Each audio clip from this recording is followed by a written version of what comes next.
Hello guys, നമ്മുടെ പുതിയ വീഡിയോയിലേക്ക് ഇവർക്ക് സ്വാഗതം. ഞാൻ ഇന്ന് വന്നിട്ടുള്ളത് എൻ്റെ വീട്ടിലെ മിൽക്ക് ഫ്രൂട്ടിൻ്റെ വിശേഷങ്ങൾ നിങ്ങളുമായിട്ട് ഷെയർ ചെയ്യാനാണ് ഗൈസ്.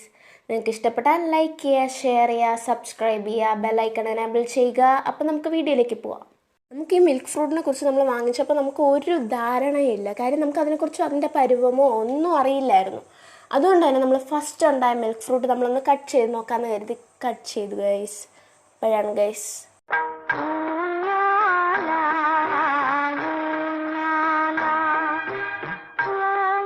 നമ്മുടെ വീട്ടിലെ ഈ മിൽക്ക് ഫ്രൂട്ട് മരം നമുക്ക് മാത്രമല്ല തണലേകുന്നത്, പക്ഷികൾക്കും മൃഗങ്ങൾക്കുമാണ്. അതിന് ഏറ്റവും വലിയ ഉദാഹരണമാണ് മിൽക്ക് ഫ്രൂട്ട് മരത്തിൻ്റെ മുകളിലിരിക്കുന്ന ഈ കാക്കക്കൂട്. ഇത്രയും വലിയ ചൂടുള്ള സമയത്ത് നമുക്കും മറ്റു ജീവജാലങ്ങൾക്കും ആശ്വാസമേകുവാൻ നമ്മുടെ വീടിൻ്റെ ബാക്ക് സൈഡിലുണ്ട് ഗൈസ് ഈ മരം. ബാക്കിയുള്ള മിൽക്ക് ഫ്രൂട്ട്സ് ആണ് ഗൈസ് ഞാൻ ഈ വീഡിയോയിലൂടെ റെഡ് സർക്കിൾ ഇട്ട് കാണിക്കുന്നത്. മിൽക്ക് ഫ്രൂട്ട് കൈകൊണ്ട് എടുത്തിട്ടില്ലാത്തതുകൊണ്ട് തന്നെ മിൽക്ക് ഫ്രൂട്ട് കൈകൊണ്ട് എടുത്തപ്പോഴുള്ള എൻ്റെ ആ ഒരു സന്തോഷം നിങ്ങൾക്ക് ഈ വീഡിയോയിലൂടെ കാണുവാൻ സാധിക്കും ഗൈസ്.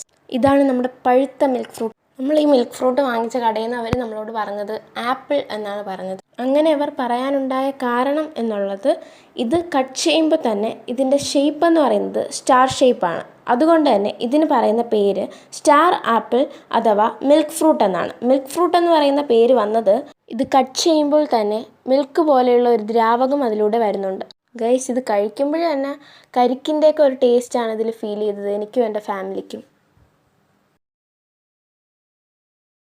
മിൽക്ക് ഫ്രൂട്ട് ചെടിയുടെ ഇലയാണ് ഗൈസ് ഈ വീഡിയോയിൽ കാണുന്നത്. കടക്കാർ നമ്മളെ ആപ്പിൾ എന്ന് പറഞ്ഞ് പറ്റിച്ചെങ്കിലും നമുക്ക് അതിനേക്കാൾ മേന്മയേറിയൊരു ഫലം തന്നെ കിട്ടി ഗൈസ്. ഞാൻ ഈ വീഡിയോയിൽ കുറച്ച് ഓവർ എക്സ്പ്രഷൻസ് ഒക്കെ ഇടുന്നുണ്ടെങ്കിലും ഏറ്റവും അപാര സാധനം തന്നെയാണ് ഗൈസ് ഈ മിൽക്ക് ഫ്രൂട്ട് എന്ന് പറയുന്നത്. നിങ്ങൾ ഒരു പ്രാവശ്യമെങ്കിലും ട്രൈ ചെയ്ത് നിങ്ങൾ ഫീഡ്ബാക്ക് ഈ കമൻറ്റ് ബോക്സിൽ അറിയിക്കുക. അടുത്ത വീഡിയോയുമായി വരുന്നത് വരേക്കും ടാറ്റ ബൈ ബൈ.